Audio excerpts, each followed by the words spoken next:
ఈ జిల్లాలో oil form కోసం 92-93 నుంచి గాడ్రేజ్ కూడా మన జిల్లాలో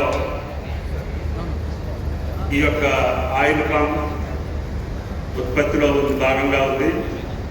అప్పటి నుంచి కూడా మన జిల్లాలోనే మీరు ఫ్యాక్టరీ నిర్మాణం చేయాలని చెప్పి ఆ ప్రభుత్వాల్లో కూడా నేను అడిగాను.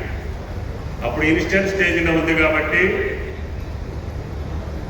సరిపోని ఫ్రూట్ వచ్చిన తర్వాత తప్పకుండా ఏర్పాటు చేస్తామని చెప్పారు. అయితే వీళ్ళకి ఆల్టర్నేటివ్గా ఇప్పుడు రాష్ట్రం విడిపోయిన తర్వాత పక్క రాష్ట్రంలో అవకాశం ఉంది కాబట్టి మన ఫ్రూట్ అంతా అక్కడికి తీసుకెళ్తున్నాం. అయితే తెలంగాణ ఏర్పడ్డ తర్వాత గాడ్రేజ్ ఒక మంచి సంస్థ, ఇది రైతులకి భవిష్యత్తులో ఉపయోగపడుతుంది. దాని బై ప్రొడక్ట్స్ అన్నీ కూడా పామాయిల్ ద్వారానే తయారయ్యేటటువంటి వస్తువులన్నీ కూడా గాడ్రేజ్ కంపెనీలో తయారు చేసుకునే అవకాశం